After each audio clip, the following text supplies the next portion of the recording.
வணக்கம். மனித இயல்பு பத்தி, அதாவது நம்மள பத்தியும் நம்மள சுத்தி இருக்கிறவங்கள பத்தியும் ரொம்ப சிம்பிளா புரிஞ்சுக்க ஒரு சின்ன முயற்சி பண்ணலாமா?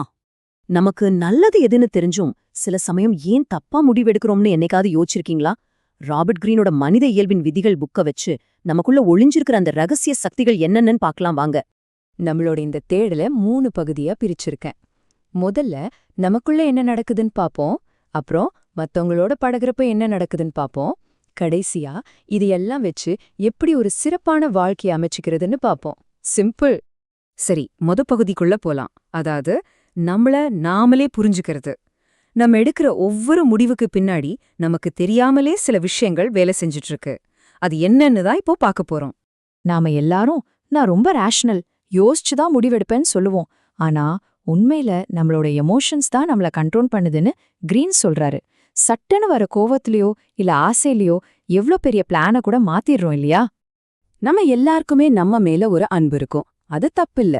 ஆனா அந்த அன்பு செல்ஃப் லவ்வா இல்ல செல்ஃபிஷ்னஸாங்கிறத பார்க்கணும். இது ஒரு கோடு மாதிரி. ஒரு பக்கம் ஆரோக்கியமான தன்னம்பிக்கை, இன்னொரு பக்கம் மத்தவங்கள மதிக்காத சுயநலம். நாம எங்க நிக்கிறோம் தெரிஞ்சுக்கிறது ரொம்ப முக்கியம். இப்ப பாருங்க, கிரீன் இந்த தற்காதலை எப்படியெல்லாம் பிரிக்கிறார்னு. இது ரொம்ப இன்ட்ரெஸ்டிங்கா இருக்கு. நாடகப்பாணி, அரசப்பாணின்னு இத பாக்கும்போது நம்மள சுத்தி இருக்கிறவங்களையும் ஏன் நம்மளையுமே கூட இதுல எங்கேயாவது பொருத்த முடியுதான்னு யோசிக்க வைக்குதில்ல? இது ஒரு முக்கியமான விதி. சில சமயம் நம்ம வெற்றிக்கு தடையா இருக்கிறது யாருமே இல்ல, நாம தான். ஆனா அது நமக்கே தெரியாது. நமக்கு நாமே குழி பறிச்சுக்கிற இந்த வினோதமான பழக்கத்தை தான் இந்த விதி விளக்குது. வேலைய தள்ளி போடுறது, முடிவு எடுக்க தயங்குறது, எல்லாத்தையும் பெர்ஃபெக்ட்டா பண்ணணும்னு நினைக்கிறது, இதெல்லாம் நமக்குள்ள இருக்கிற பயத்தோட வெளிப்பாடுதான். வெற்றி கிடைச்சிடுமோங்கிற பயம் கூட சிலருக்கு இருக்கும். ஒவ்வொரு தடவை தள்ளி போடும்போதும் நம்ம பயத்துக்கு நம்ம தீனி போடுறோம்னு அர்த்தம். சரி, இதுவரைக்கும் நமக்குள்ள என்ன நடக்குதுன்னு பார்த்தோம். இப்போ அடுத்த பகுதிக்கு போலாம். அதாவது சமூக காடு. மத்தவங்களோட பழகும்போது இந்த விதிகளெல்லாம் எப்படி வேலை செய்யுதுன்னு பார்க்கலாம். நம்ம வாழ்க்கை ஒரு பெரிய நாடக மேடை மாதிரி. நாம எல்லாரும் அதுல ஆக்டர்ஸ் தான். ஆஃபீஸ்ல ஒரு மாதிரி, வீட்ல ஒரு மாதிரி, ஃப்ரெண்ட்ஸ் கூட ஒரு மாதிரி, இப்படி பல வேஷம் போடுறோம். ஆனா இந்த வேஷத்துக்குள்ள நம்ம உண்மையான முகம் தொலைஞ்சு போகாம பாத்துக்கிறது தான் பெரிய சவால். இங்க பாருங்க, பாராட்டுக்கும் பொறாமைக்கும் எவ்வளவு பெரிய வித்தியாசம்னு. ஒருத்தரோட வெற்றிய பார்த்து வாவ், நாமளும் இப்படி வரணும்னு நினைக்கிறது பாராட்டு, அது நம்மள வளர்க்கும். ஆனா அவனுக்கு மட்டும் எப்படி கிடைச்சதுன்னு வயிறு எறியறது பொறாமை, அது நம்மளையே அழிச்சிடும்.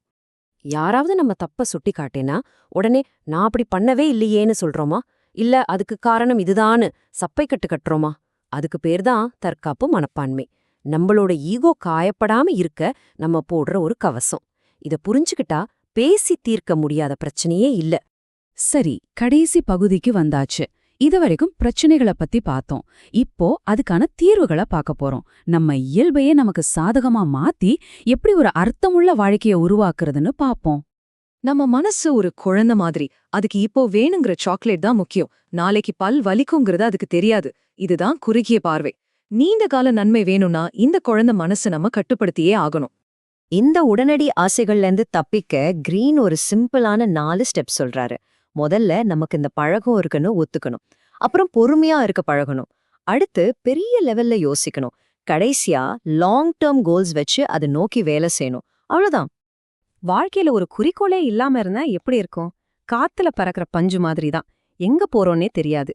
அது ஒருவித சோர்வையும் விரக்தியையும் கொடுக்கும். அதனால நமக்கான ஒரு பாதைய, ஒரு நோக்கத்தை கண்டுபிடிக்கிறது ரொம்ப ரொம்ப முக்கியம். ஆக இந்த விதிகள் எல்லாம் வெறும் தியரி கிடையாது.